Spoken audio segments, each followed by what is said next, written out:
Bonjour à tous, donc bienvenue à ce webinaire. Pour quel écran ça va, donc, quelques informations pratiques. Donc, le webinaire est enregistré, donc si jamais vous ne souhaitez pas apparaître, vous pouvez le savoir. Et n'hésitez pas à poser vos questions soit sur le chat, soit en levant directement la main. Alors, un mot pour dire que ce webinaire donc, fait partie d'une série de webinaires qu'on a démarré en début de semaine, qui est organisé dans le cadre du projet AENEAM, un projet européen donc, qui vise à renforcer donc, la capacité d'efficacité énergétique au sein des entreprises agroalimentaires. C'est un programme financé par le programme LIFE. Donc, au niveau du CRIT, donc, qui est la structure qui emploie, donc, le CRIT agroalimentaire, c'est un centre technique basé à Avignon, dédié à l'industrie agroalimentaire. On va dire qu'on est la cheville technique du projet pour la France. Aujourd'hui, donc, on va parler du financement des projets d'efficacité énergétique et en particulier des financements publics. Et pour ça, on accueille donc Antoine Sey de l'ADEME, qui est le référent donc entreprise pour le territoire de Belfort en charge de mission de décarbonation de l'industrie. C'est Anthony qui va assurer la présentation. Anthony, je vous laisse la parole et vous pouvez donc partager votre présentation. Okay. Très bien. Merci beaucoup pour cette introduction.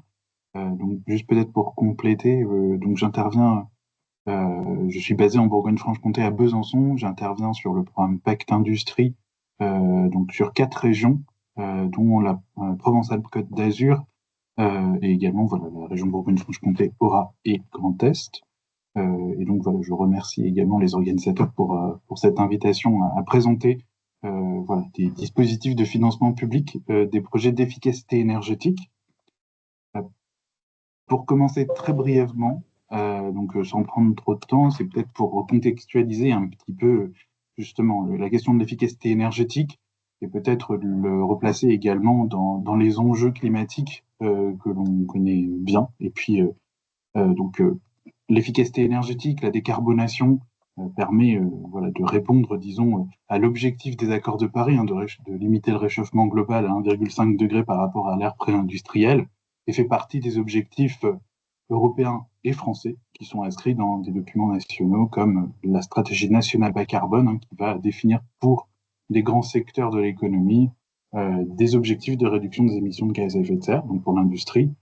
Aujourd'hui, l'objectif est de réduire de 81% les émissions de gaz à effet de serre en 2050 par rapport à 2015. Alors pourquoi c'est intéressant de parler d'efficacité énergétique et de décarbonation, et on va en parler assez voilà, à souhait un petit peu dans cette présentation. C'est donc aujourd'hui l'industrie représente à peu près 18% des émissions de gaz à effet de serre en France. Pourquoi? Parce qu'on a aussi un tiers de la consommation énergétique de l'industrie qui provient d'énergie fossile et notamment de gaz naturel.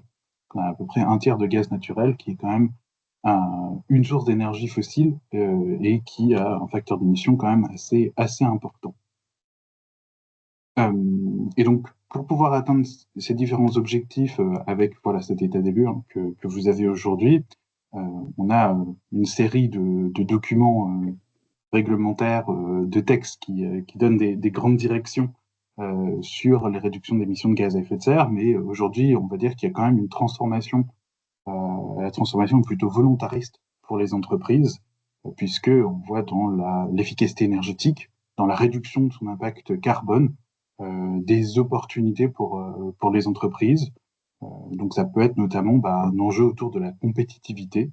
On pourrait ajouter voilà, la compétitivité, donc maîtriser sa facture énergétique, avoir une maîtrise sur son coût de revient, notamment sur la partie qui est liée à l'énergie. On pourrait ajouter également, voilà, mais avoir une maîtrise aussi sur la souveraineté de sa consommation énergétique, puisque en réduisant par exemple ses consommations de gaz, bien on est moins affecté par des chocs géopolitiques qui pourraient affecter les approvisionnements en gaz. Donc il y a quand même des questions stratégiques de court, moyen, long terme qui s'appliquent quand on pense à l'efficacité énergétique ou à la décarbonation. Et c'est pour ça qu'aujourd'hui, on a plutôt une approche volontariste de la question et qu'il y a des programmes, justement, de soutien aux entreprises pour se lancer dans de telles démarches. Alors, toujours rapidement dans le contexte, donc l'efficacité énergétique, c'est quand même un levier important de la décarbonation de l'industrie. Je vous ai remis ici les grands leviers, on va dire, de la réduction de son impact carbone. Donc on a d'abord voilà, des choix de sobriété, c'est-à-dire on part du principe que l'énergie qu'on ne consomme pas, eh bien, c'est une énergie qui n'est pas émettrice, c'est une énergie qui ne coûte rien également. Donc, c'est d'adopter des choix comportementaux ou des choix d'organisation, notamment pour revoir sa consommation d'énergie. Donc, ça peut être, par exemple, revoir eh bien, le fonctionnement de ses équipements lorsque bien, l'activité, il n'y a pas d'activité, par exemple, le week-end, le soir, en fonction des fonctionnements des entreprises. Le deuxième levier, c'est l'efficacité énergétique. Donc, avoir des améliorations de ses performances donc techniques pour avoir un gain sur la consommation énergétique, on va dire à isoproduction, ou alors avec une augmentation de production, avec le même niveau de service au moins. Et puis, une fois qu'on a écoulé, disons, les solutions de sobriété et d'efficacité énergétique, c'est aussi d'aller plus loin, puisque une fois qu'on a réduit au maximum ses consommations de gaz, par exemple, et au final, on continue à consommer du gaz, on continue à consommer des énergies fossiles, et donc l'idée, c'est plutôt d'aller dans une approche de substitution pour réduire sa consommation d'énergie fossile et derrière réduire ses émissions de gaz à effet de serre. Donc, plutôt un troisième levier.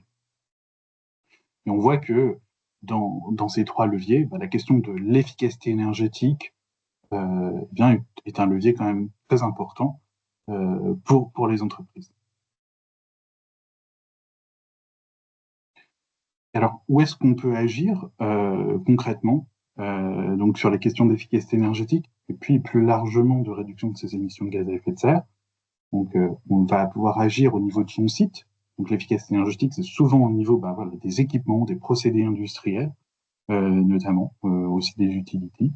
Donc consommer voilà, moins d'électricité, moins de gaz, avoir un procédé industriel qui va être moins consommateur de ces énergies également. On va avoir, on peut avoir une approche également plutôt axée sur les produits et services. Réfléchir également comment est-ce que une entreprise peut concevoir des produits ou des services pour améliorer, on va dire, en prenant en compte justement ces questions de consommation d'énergie et en augmentant sa consommation énergétique et son efficacité énergétique, pardon. Et puis surtout, les questions d'efficacité énergétique et de décarbonation impliquent des questionnements autour de la stratégie, de la gouvernance et également des modèles économiques des entreprises. C'est-à-dire, dans l'efficacité énergétique, on le verra tout à l'heure, mais certaines entreprises peuvent mettre en place des systèmes de management de l'énergie qui impliquent d'avoir des processus de gouvernance, des procédures internes pour optimiser au maximum sa consommation d'énergie, avoir une vision très précise des consommations énergétiques de l'entreprise. Et c'est pareil pour l'impact carbone des entreprises. C'est aussi de réfléchir à la résilience de son modèle économique vis-à-vis des enjeux qui sont liés au réchauffement climatique. C'est-à-dire, est-ce que dans un monde bas carbone, est-ce que le modèle économique est adapté ou est-ce qu'il devrait évoluer, par exemple?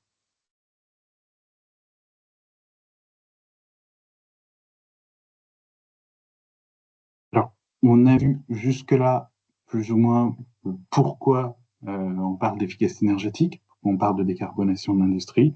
On a vu globalement comment et où est-ce qu'une entreprise peut activer différents leviers d'efficacité énergétique et de décarbonation. Puis maintenant, je vais vous parler plutôt de comment est-ce que concrètement une entreprise va se lancer dans ces démarches. Et donc, on peut avoir une vision d'une démarche de décarbonation de l'industrie en plusieurs grandes étapes. On va dire qu'une très grande étape, c'est la planification, donc qui va constituer à réaliser un état des lieux, savoir où est-ce que l'entreprise se situe en termes de consommation énergétique, par exemple, ou en termes d'émissions de gaz à effet de serre. On va pouvoir également avoir une phase de structuration de sa démarche, c'est-à-dire planifier sur le temps court, moyen et long, ce que l'entreprise peut activer comme levier sur les différents périmètres qu'on a vus tout à l'heure. Et puis également des démarches de formation, c'est-à-dire de faire monter en compétence les équipes pour justement être sensibilisés à la question de l'efficacité énergétique, à la question des consommations, de la sobriété énergétique sur les sites pour derrière optimiser ces consommations, ou alors également avoir des sensibilisations sur les impacts en termes d'émissions de gaz à effet de serre de l'entreprise pour pouvoir bien prendre des mesures adaptées. Alors c'est une étape dont on va beaucoup parler par la suite, parce qu'elle est souvent négligée au profit de la réalisation, et pourtant elle est très importante, parce que souvent on peut avoir des actions qui vont mener à qui vont être en réalisation pas forcément très pertinentes. On peut se rendre compte, par exemple, que finalement on a surdimensionné un équipement type chaudière biomasse parce qu'on n'a pas fait le travail de réduire ses consommations en travaillant à fond sur l'efficacité énergétique. Où on va pouvoir se rendre compte que en faisant des travaux de renouvellement sur un certain procédé, eh bien finalement on n'est plus en mesure d'activer un certain levier de décarbonation. Et donc cette planification, elle est finalement très importante. Et dans un contexte aujourd'hui où parfois il y a des réflexions justement sur le passage à l'action, cette planification, elle permet aussi de se projeter, on va dire, sur le court, le moyen terme pour savoir à quel moment est-ce que l'entreprise doit activer un certain levier, combien est-ce que ça peut lui coûter, et donc d'anticiper les risques qui sont associés à ces diverses actions. Donc la deuxième grande phase de cette démarche de décarbonation, c'est plutôt la réalisation, avec notamment les études de faisabilité, dont on va pouvoir parler, c'est-à-dire préciser un projet, savoir comment est-ce qu'on peut le dimensionner, est-ce qu'il est complètement adéquat avec le fonctionnement du site ou du procédé. Rechercher des financements également, aller chercher des financements publics, des financements privés. Aujourd'hui, on s'oriente plutôt sur les financements publics.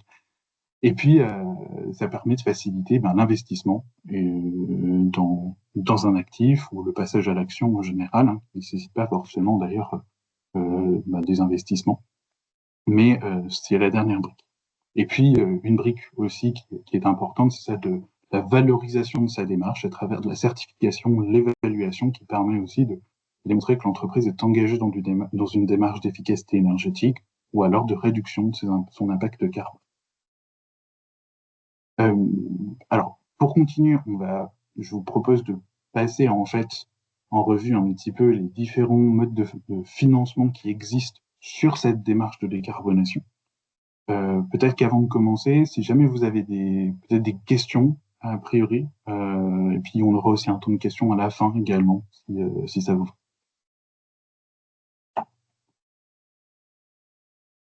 Pour l'instant, c'est très clair. Merci. Pas de questions de notre côté, mais en tout cas, voilà, on constate que vraiment, je me permets d'insister sur effectivement la planification. C'est la bonne démarche d'abord attaquer par le volet efficacité avant d'aller effectivement sur d'autres des substitutions, etc. C'est aussi ce qu'on essaye en tant que centre technique de promouvoir. Ok, du coup je commence et donc on va parler beaucoup de structuration de démarche. Il y a beaucoup aussi de dispositifs qui permettent d'accompagner les entreprises à structurer leur démarche.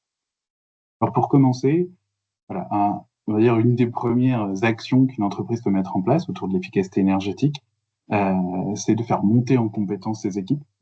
Donc on va dire qu'à l'ADEME, il y a une offre de formation assez importante sur le sujet de l'efficacité énergétique ou alors de la transition bas carbone pour les entreprises. Je vous ai mis quelques exemples de ces formations. Ça peut être axé autour de la démarche de transition énergétique et bas carbone d'une entreprise, ou alors ça peut être de façon plus précise, par exemple sur le financement de la transition énergétique et bas carbone, donc comprendre les différents leviers de financement, et ou alors d'avoir une formation très spécifique, cette fois sur la démarche énergétique et le management de l'énergie, en ayant un accompagnement financier, puisque vous voyez que la formation, elle a un coût, donc cette formation ProRefi dont on va parler juste après, elle a un coût de 3 700 € et elle peut être aidée, notamment dans le cadre d'un programme qui s'appelle Pacte Industrie pour les entreprises en fonction de leur taille. Donc, il peut avoir une prise en charge de ces coûts de formation pour les entreprises et pour faire monter au sein de leurs équipes des personnes sur le sujet de l'efficacité énergétique. Donc, ça me permet de parler un petit peu plus précisément, puisque le sujet du jour, c'est quand même l'efficacité énergétique, de la formation ProRéféi. Donc, cette formation, elle existe depuis un certain nombre d'années. Elle est portée par l'Association Technique Énergie Environnement, la T2E. Et l'idée de cette formation, c'est d'apporter au sein d'une entreprise les compétences d'un référent énergie. C'est-à-dire que souvent, sur les sites industriels, on se rend compte que la personne qui est en charge de l'énergie, elle a souvent une autre casquette. Elle peut avoir une casquette maintenance, une casquette production, mais elle n'est pas 100% sur le sujet énergétique. Et l'idée de la formation, c'est vraiment de la rendre le plus proactif possible sur le sujet du management de l'énergie, avec une formation qui se veut à la fois théorique et aussi très pratique, puisqu'elle se déroule donc en 3 temps.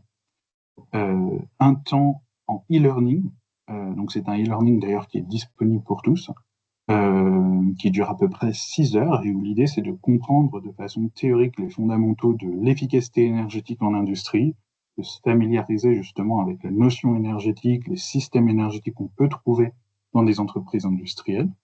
Donc voilà, un module de 6 heures un peu théorique, qui peut être suivi ensuite donc par un module cette fois, on va dire en synchrone, donc soit en présentiel, soit en distanciel, donc une formation de 2 jours, assurée par divers organismes de formation dont vous avez quelques exemples ici. Et l'idée de cette formation de 2 jours, c'est plutôt de comprendre ce qu'est une démarche de management de l'énergie dans une entreprise. Donc comprendre comment est-ce qu'on peut mettre en place une démarche d'efficacité énergétique, comment est-ce qu'on peut améliorer la mesure énergétique sur les différents équipements, puisque c'est de là souvent que vont partir justement les actions d'efficacité énergétique que l'entreprise va pouvoir mettre en place. Et puis, à l'issue de cette formation théorique de 2 jours, il y a un module pratique qui prend la forme d'un coaching. Donc, la personne qui va être formée repart dans son entreprise avec un projet. Donc, ça peut être un projet, par exemple, sur optimiser son plan de mesurage, sur mettre en place une action d'efficacité énergétique ou de sensibilisation de ses collaborateurs, par exemple, au sujet énergétique. Et dans la mise en place de ce projet, la personne va être, on va dire, épaulée par le formateur, donc avec des points réguliers où on va pouvoir faire état des avancées, des points de difficulté, pouvoir lever les différents sujets. C'est un accompagnement un coaching qui peut durer qui peut s'étendre sur quelques mois, avec en moyenne 2,5 jours qui sont plus ou moins passés par mois avec le coach sur le projet. Donc voilà, une formation qui se veut très théorique et aussi très pratique, avec un projet de mise en œuvre à la fin.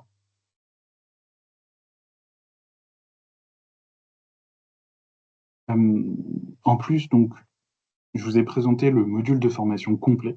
Donc, c'est le module qui coûte 3 700 €, mais qui peut être aidé dans le cadre notamment du programme Pacte Industrie. Il y a aussi des modules plus spécifiques, si jamais il y a des besoins d'approfondissement sur des sujets. Et donc, on va retrouver, par exemple, des formations d'une journée sur des thèmes comme les achats d'énergie, qui peuvent être aussi très importants dans les démarches d'entreprise, ou alors sur le plan de mesurage également, où on va aussi beaucoup parler plutôt d'efficacité. On va pouvoir parler d'efficacité énergétique derrière, parce que l'idée, c'est de pouvoir bien comprendre comment est-ce qu'on met ou optimise un plan de mesurage dans son entreprise.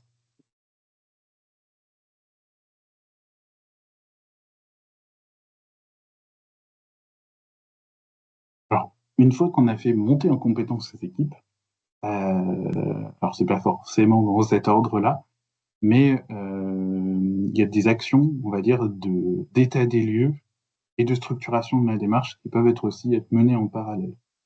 Donc là, on va beaucoup parler de la réalisation d'un audit énergétique qui va vraiment permettre d'avoir une vision précise des consommations énergétiques, et on va le voir tout à l'heure, Et on va vous parler aussi d'un autre outil qui va permettre cette fois d'aller un tout petit peu plus loin que l'efficacité énergétique pour avoir une réflexion qui va être structurée sur le temps moyen et long en termes d'actions à mettre en œuvre sur le site pour réduire d'une part ses consommations énergétiques, donc faire de l'efficacité énergétique, et également éventuellement réfléchir à ce qui peut être mis en place plus tard en termes de substitution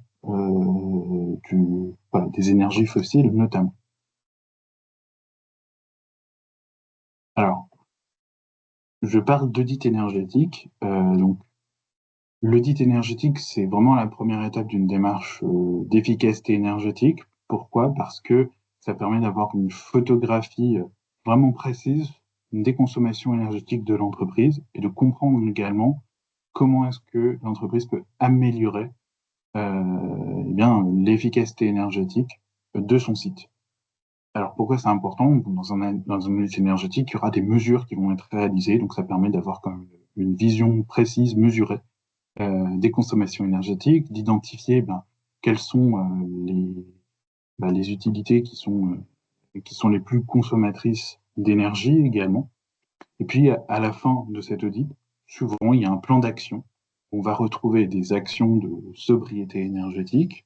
Donc, par exemple, est-ce que il y a des machines qui peuvent être arrêtées le week-end ou quand l'entreprise ne fonctionne pas, des actions d'efficacité énergétique également, des actions de récupération de chaleur. Est-ce que certaines parties du procédé émettent de la chaleur qui pourrait être récupérée et être utilisée ailleurs? Et puis éventuellement, des leviers d'énergie renouvelable. Donc là, on est plutôt dans la substitution. Ce plan d'action, il est souvent assez complet. Il n'est pas totalement exhaustif. Et il est souvent classé, on va dire, par rentabilité. Mais une fois qu'on a dit ça, une entreprise, elle peut se retrouver face à ce plan d'action, elle peut vouloir mettre en place ces actions, mais parfois, on peut avoir des actions qui rentrent en concurrence avec d'autres actions, qui peuvent se cannibaliser entre elles. Et donc, c'est pour ça que parfois, il faut mettre une logique derrière le plan d'action de l'audit énergétique. Et c'est pour ça qu'il existe aujourd'hui un dispositif pour financer cette partie audit et aller plus loin justement sur la réflexion autour de la feuille de route et du plan d'action à travers une étude qu'on appelle l'étude d'opportunité d'évolution du mix énergétique. Donc, l'idée, c'est de pouvoir financer un premier audit énergétique pour des entreprises qui ne sont pas soumises à l'obligation de réaliser des audits tous les 4 ans. Donc, on parle des grandes entreprises pour l'instant, et aussi des entreprises qui seront bientôt soumises à l'obligation de réaliser tous les 4 ans, c'est-à-dire les entreprises qui consomment plus de 2,75 gigawattheures d'énergie par an. Pour celle-ci, on ne va pas pouvoir financer l'audit énergétique puisqu'il s'agit d'une obligation réglementaire que les dispositifs d'aide ne peuvent pas aider des entreprises à se mettre en règle avec la réglementation. Par contre, pour les autres entreprises, on peut financer cet audit qui va être couplé avec cette étude d'opportunité du mix énergétique. L'idée, c'est d'aller plus loin sur cette partie du plan d'action en étant cette fois en s'appuyant sur une méthodologie qui va être exhaustive. Donc l'idée, c'est vraiment d'aller balayer tout ce qu'on peut faire en termes d'efficacité énergétique, de récupération de chaleur, de substitution par des ENR, en regardant vraiment tous les types d'ENR qui existent en termes d'électrification, en termes d'innovation aussi, qui peuvent être pertinentes sur le court et sur le moyen ou le long terme, dépendamment de leur niveau de maturité technologique. D'avoir une analyse qui va être multicritère. Donc, je vous ai parlé tout à l'heure, souvent, les plans d'action des audits énergétiques sont plutôt classés par rentabilité. Ici, c'est aussi de mettre des critères de compatibilité technique forcément, mais aussi des critères autour des réductions de consommation énergétique, notamment d'énergie fossile, et puis aussi de réduction des émissions de gaz à effet de serre. Et enfin, gros avantage aussi de cette feuille de route, c'est d'avoir une méthodologie qui va, disons, amener à réfléchir à comment est-ce que les différentes actions qui vont être identifiées interagissent entre elles. pour éviter que, on ait une cannibalisation justement des solutions, c'est-à-dire, par exemple, j'ai une parcelle disponible pas trop loin de mon usine. Est-ce qu'il est préférable que je fasse une centrale photovoltaïque en autoconsommation, ou est-ce que j'ai l'opportunité plutôt de faire du solaire thermique? Ou est-ce que pour une partie du procédé donné, est-ce que je peux faire de la récupération de chaleur, par exemple, avec un autre procédé, et est-ce que je vais devoir avoir un appoint que je peux apporter avec une autre solution ONR? Donc, cette articulation entre les leviers, c'est ce qui va être étudié plutôt dans l'étude d'opportunité du mix énergétique. L'étude, de façon globale, dont je vous parle maintenant, elle dure à peu près 3 mois. On va nous penser en plafond de dépenses éligibles, c'est-à-dire on va s'arrêter à 15 000 euros de devis. C'est à peu près une moyenne qu'on peut observer dans les prestations qui sont offertes. Voilà. Et puis, on a une prise en charge qui va de 60 à 80% en fonction de la taille de l'entreprise. Juste pour donner une idée un peu plus concrète de ce à quoi peut ressembler une étude d'opportunité d'évolution du mix énergétique, enfin, un livrable. Donc, il y a un livrable qui s'appelle la feuille de route. Ici, c'est une vision très synthétique de la feuille de route de cette étude, mais l'idée, c'est vraiment de permettre à l'entreprise de savoir à quel moment est-ce qu'elle peut activer un levier ou un autre levier, et donc de l'accompagner un petit peu sur les leviers activés dans le temps, et donc les investissements qu'elle pourrait réaliser si elle veut accroître son efficacité énergétique ou réduire ses émissions de gaz à effet de serre.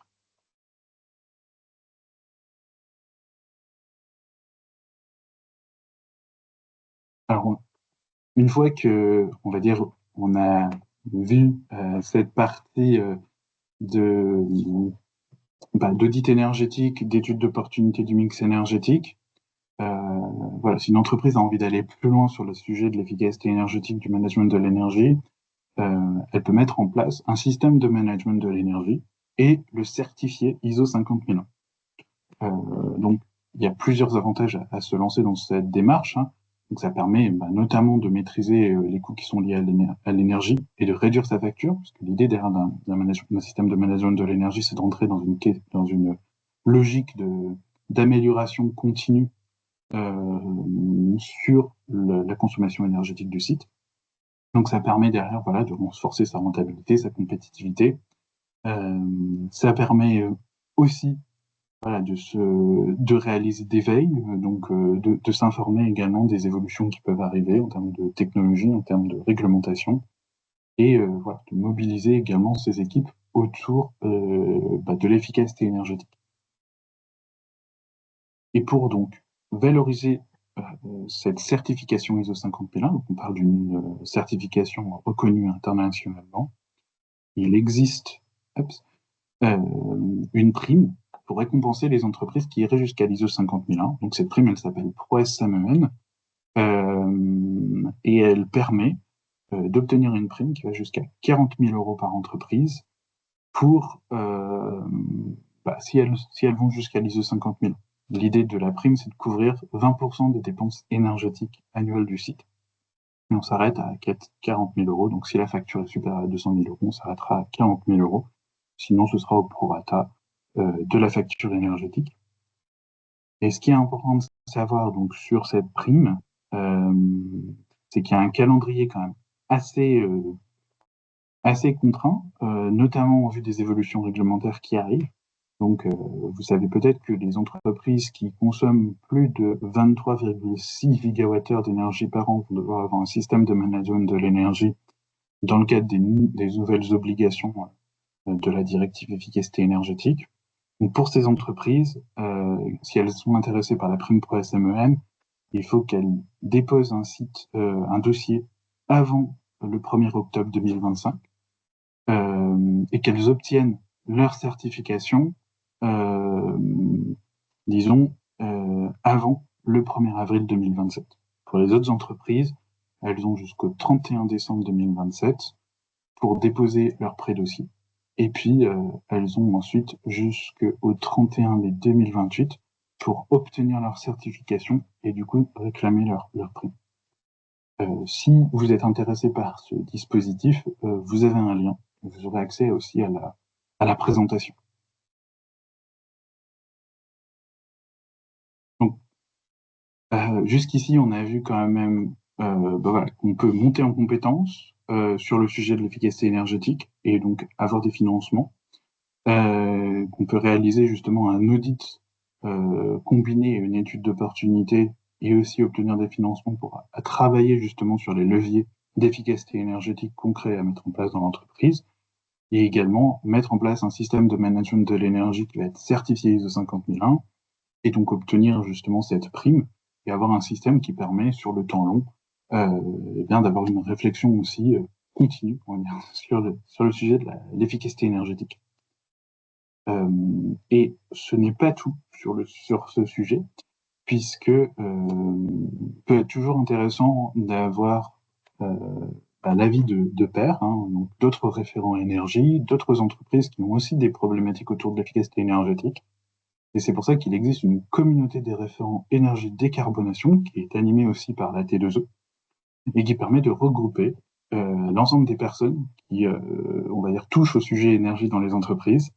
Et ça leur permet donc cette communauté, elle va être animée au niveau national, notamment avec des webinaires, par exemple sur des évolutions réglementaires, sur des nouveaux sujets technologiques, donc avec des webinaires qui sont organisés à travers l'année. Et puis aussi des animations régionales qui sont en train de se mettre en place. L'idée, c'est de pouvoir bien s'inspirer des bonnes pratiques de certaines entreprises sur le sujet, d'aller visiter des installations, des projets, que voilà, les référents énergie peuvent ramener aussi dans leur entreprise et qui peuvent être éventuellement pertinents pour leur propre entreprise. Et donc, vous avez ici le QR code, si jamais vous êtes intéressé par cette communauté. Donc, pour les entreprises qui ont un code NAF industriel, et donc une activité industrielle, l'accès à cette communauté, elle est gratuite. Est-ce que jusqu'à présent, ça pose des questions? Petite question peut-être concernant le GRID qui est positionné en tant que centre technique. Est-ce que nous, par exemple, on peut rejoindre aussi cette communauté des référents à l'énergie décarbonation? On est plutôt dans l'accompagnement des entreprises, mais je pense que c'est toujours intéressant s'il y a possibilité d'échanger voilà, avec aussi des référents qui sont en charge de ces sujets-là dans les entreprises. Okay. Il y a des choses qui sont faites normalement avec les centres techniques. Je pense que ça peut valoir le coup de contacter la T2E à ce sujet pour justement voir voilà, comment est-ce que. Mais je sais qu'il y a souvent des choses qui sont faites avec les centres techniques. Parce que l'idée, ça permet d'avoir aussi une vision un peu plus précise. Ok, très bien, merci. S'il y a d'autres questions, n'hésitez pas. A priori, il n'y a pas de questions dans le chat.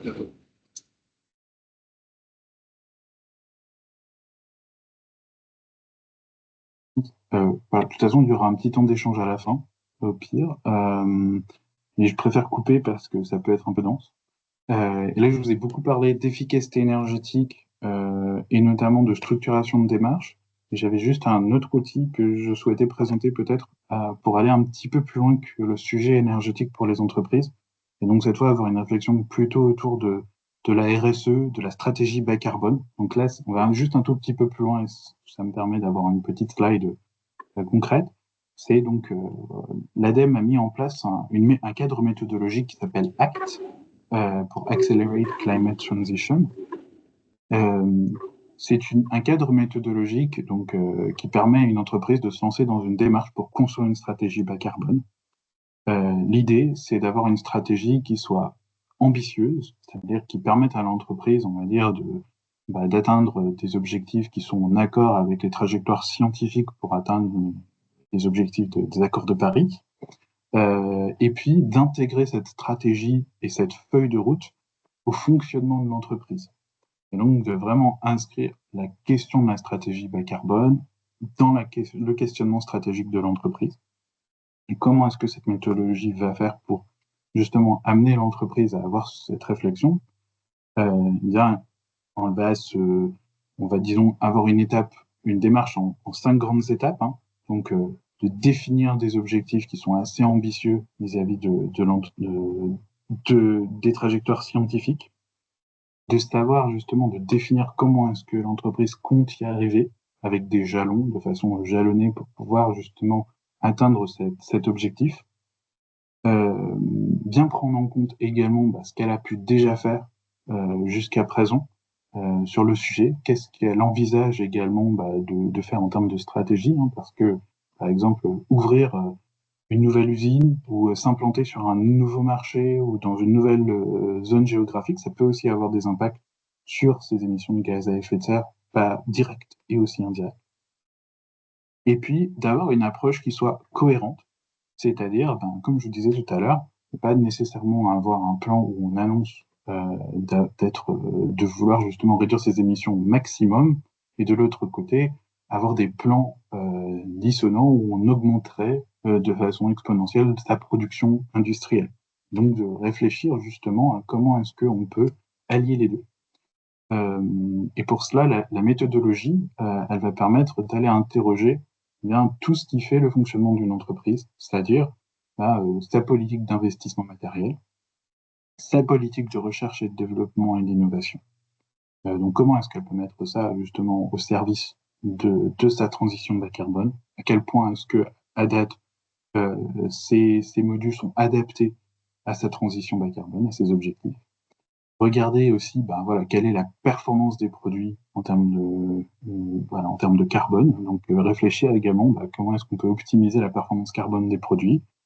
Réfléchir en termes d'engagement, c'est-à-dire comment est-ce qu'on va mobiliser la gouvernance de l'entreprise sur le sujet. Est-ce qu'on a besoin de faire monter en compétences? Est-ce qu'on a besoin de mettre plus d'incitativité dans la gouvernance pour justement se lancer?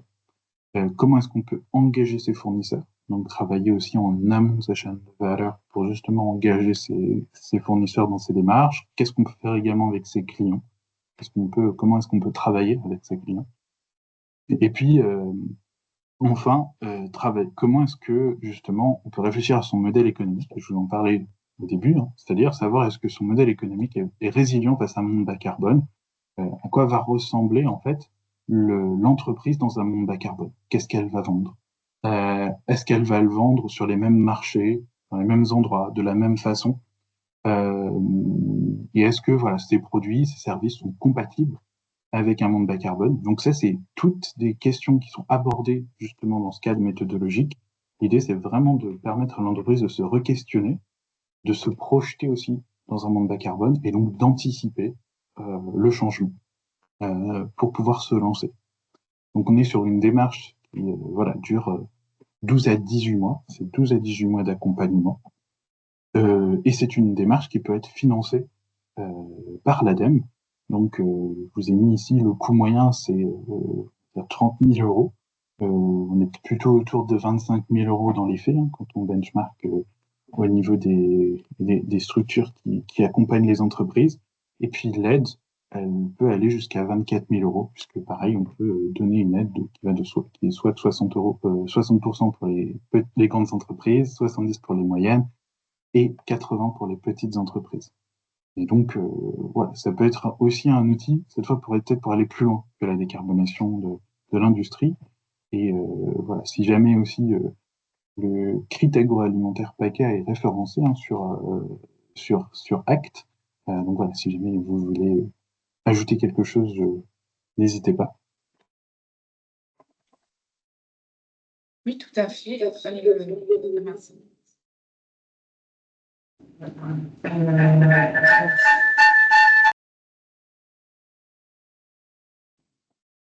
Tous les deux dans la même salle.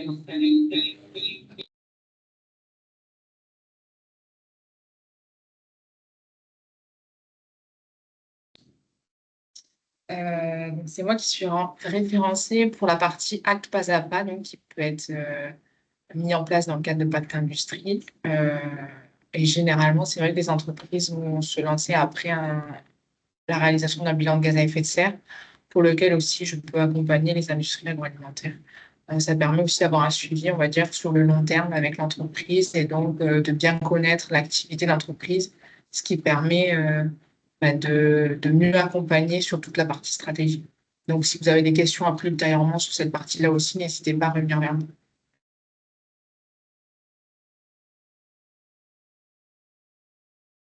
Donc voilà sur Act. Et sur la planification en général, donc je vous ai dit qu'on allait passer quand même pas mal de temps sur cette question de la planification et des dispositifs d'accompagnement qui existent. Maintenant, on passe sur la phase de réalisation. Euh, donc sur la phase de réalisation, en tout cas sur l'efficacité énergétique, on va retrouver deux grands dispositifs. Le fonds chaleur France 2030, qui peuvent financer des études de faisabilité, par exemple sur la récupération de chaleur fatale, qui est un moyen aussi de faire de l'efficacité énergétique, c'est-à-dire récupérer la chaleur sur un procédé pour l'utiliser sur le même procédé ou sur un autre procédé et la valoriser voilà, en interne. Donc, on peut financer des études de faisabilité dans le cadre de ce fonds chaleur. L'ADEME peut aussi financer des études de faisabilité qui s'appellent performance énergétique ou de décarbonation de l'industrie.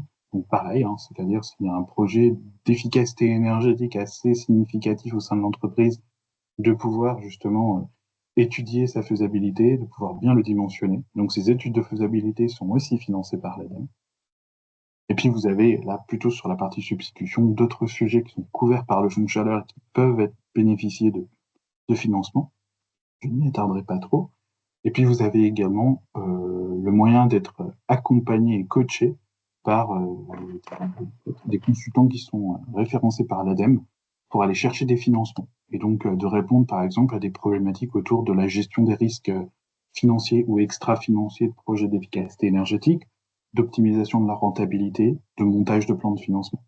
Et donc de bénéficier, on va dire, d'être épaulé par un expert sur la question du financement des projets d'efficacité énergétique. Donc voilà, on a un coût de prestation à 5 000 euros et puis une aide aussi qui va de 60 à 80% en fonction de la taille des entreprises. C'est voilà, c'est un accompagnement, on va dire, un peu concret sur les leviers de financement à activer pour financer ces projets. Et ça permet d'aller sur le passage à l'action et l'investissement. Donc, je vous ai parlé tout à l'heure du fonds chaleur. Donc, le fonds chaleur permet de financer des études de faisabilité, mais aussi des investissements. Et donc, sur l'efficacité énergétique, on va retrouver notamment des investissements sur la chaleur fatale qui peuvent être financés. Donc, s'il y a voilà, des projets d'investissement qui peuvent être financés dans le cadre du fonds chaleur. Et j'attire votre attention sur le fait que vous avez aussi des contacts plus locaux, surtout en région PACA, on appelle des contrats de chaleur renouvelable territoriaux, euh, qui peuvent également vous accompagner si vous avez des questions autour de la récupération de chaleur. Donc, je vous ai mis le lien où vous pourrez trouver des informations sur ces contrats, mais aussi trouver le contact de votre emplacement géographique. Et enfin, sur l'investissement, vous avez des dispositifs de financement et d'aide plutôt sur la partie investissement. Alors, vous avez notamment pour les très gros projets l'appel à projet Decarbund. Là, on va financer plutôt des projets qui vont être à plus de 3 millions d'euros, hein, qui vont permettre d'abattre 1000 tonnes de CO2. Mais on va pouvoir retrouver justement des projets d'efficacité énergétique, de mix énergétique. Souvent, c'est des grappes de projets. Et donc, ça fonctionne par appel à projet. Donc, il y a des campagnes qui sont ouvertes. La dernière, c'est close, a été, oui, et c'est close il y a un mois. Mais c'est un moyen de financer des gros projets de décarbonation. Et puis, à venir pour des projets plus petits, un appel à projet qui s'appelle Décarb Flash, qui permet de financer des projets notamment d'efficacité énergétique et de récupération de chaleur, qui ont un capex entre 100 000 euros et 3 millions d'euros, sur la base d'actions, voilà, une liste d'actions précise, hein, qui n'est pas encore finalisée. Donc, j'ai pas forcément beaucoup d'informations à vous donner, mais qui peut permettre de financer des investissements d'efficacité énergétique. Et si jamais vous avez des questions, je vous ai mis quand même l'adresse mail contact de l'équipe qui gère des cartes flash, notamment au niveau national, si vous avez des questions, notamment sur l'éligibilité de certaines actions ou voilà, sur certaines modalités. Donc là, on est parti sur la partie. Peut-être, pardon, Anthony, une question sur, je ne sais pas si c'est peut-être rappeler quelque chose sur ces appels à projets. Quel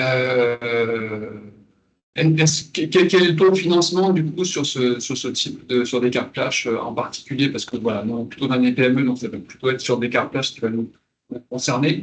Est-ce que ça dépend des actions, ça dépend du TRI de l'action? Comment est-ce que c'est défini en fait? Ah oui, alors ça va être très compliqué de donner un taux précis pour les entreprises. Ça va vraiment dépendre des projets, des types de projets. Ça encore, j'ai pas forcément l'information parce que c'est, encore une fois, c'est pas non plus complètement finalisé. Donc ça va pouvoir, bon, par exemple sur la récupération de chaleur, dans le cadre du fonds chaleur, on réfléchit en temps de retour. Donc on va donner une aide par rapport notamment au temps de retour. Pour d'autres actions, ça va être pouvoir d'autres modes de calcul de taux d'aide, mais je n'ai pas forcément les informations. C'est pour ça que j'ai aussi mis le contact. Ça permet aussi de poser ce genre de questions. Ok. Donc ça dépend vraiment du projet, de la rentabilité, potentiellement la rentabilité du projet, du type d'action. Je comprends bien. Tout à fait. L'idée, ça va être vraiment de se baser sur une mix d'actions sur ces grandes thématiques, donc la récupération de chaleur, l'efficacité énergétique, et de là va découler en fait les différentes modalités de calcul pour ces différents projets. Donc en fait, on ne peut pas donner, je peux pas vous donner vraiment Et la taux fenêtre de financement, du coup, ça va démarrer quand? Est-ce qu'il y a une date de fin? Est-ce que c'est une consommation d'enveloppe? Comment ça se passe? Alors, normalement, c'est un appel à projet qui va être ouvert jusqu'en 2027 avec plusieurs relèves. Euh, et, donc c'est plutôt en relève par appel à projet. Ce que je peux aussi vous dire, c'est que le 4 juillet, il y a un webinaire qui est dédié à des cartes flash pour présenter normalement le dispositif plus largement. Super, ben, on suivra attentivement. Euh, donc voilà pour l'investissement. Et puis la dernière étape sur la valorisation justement des démarches d'efficacité énergétique et de décarbonation. Donc je vous ai parlé de ProSMEN pour justement récompenser des entreprises qui mettraient en place un système de management de l'énergie certifié. Vous avez aussi une démarche d'évaluation avec la méthodologie ACT dont je vous ai parlé tout à l'heure, qui cette fois est plutôt là pour évaluer le niveau d'ambition des objectifs d'une entreprise et de sa trajectoire, et aussi pour mesurer, on va dire, la cohérence entre les objectifs que l'entreprise souhaite atteindre ou affiche et son plan d'action, sa stratégie, et savoir si bien l'entreprise elle est sur la bonne voie pour atteindre ses objectifs, ou si à l'inverse, elle peut prendre des actions, des mesures correctives.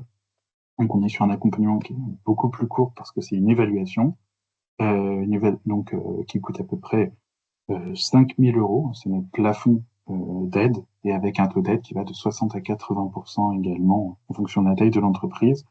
Voilà. Pour le petit exemple, je vous ai mis un exemple d'utilisation justement de cette note, hein, puisque vous avez un classement mondial des grandes entreprises sur le sujet justement de la transition climatique, et ce classement s'appuie sur cette méthodologie pour évaluer et classer les différentes entreprises. Alors ici, vous avez l'exemple d'une entreprise plutôt de la métallurgie sud-coréenne, mais vous voyez hein, en fait que sa note, elle a une note plutôt de 7,1 sur 20, une note donc la note de performance qui note vraiment euh, l'ambition, le niveau d'ambition des objectifs, et puis la cohérence du plan d'action, une note de narratif, ce qui mesure plutôt, on va dire, le niveau de maturité de l'entreprise sur le sujet bas carbone, comment est-ce qu'elle s'investit, et puis une note de tendance, qui est plutôt là pour dire, si dans 5 ans on refait l'évaluation, est-ce que l'entreprise aura plutôt progressé, ou est-ce qu'elle sera au même niveau, ou est-ce qu'à l'inverse, elle aura peut-être fait marche arrière sur certains sujets, elle a besoin justement de prendre des mesures correctives. Donc c'est aussi des dispositifs qui existent pour valoriser cette fois plutôt l'action des entreprises. Et enfin, je vous ai mis donc dans les ressources utiles pas mal de liens dans les slides, justement pour aller explorer les dispositifs, trouver des points de contact. Je vous ai remis aussi des ressources utiles qui peuvent vous intéresser, notamment sur le fonds de chaleur, sur la plateforme de dépôt de demande d'aide, sur des aides plus générales, des aides d'autres acteurs publics que l'ADEME également, que vous pourrez explorer à tête reposée. Et voilà, je me tiens disponible. Ah, mais je vois. Je vois que je vais peut-être mettre ça à jour, parce que ce n'est pas que pour la Bourgogne-Franche-Comté. Mais voilà, si vous avez des questions en tout cas sur tout ce qui a été présenté, n'hésitez pas à les poser. Et voilà, je serai ravi d'y répondre.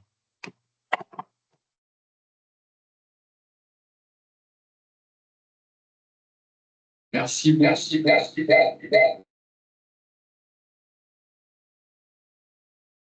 Pas exhaustive. Ah bah, attends.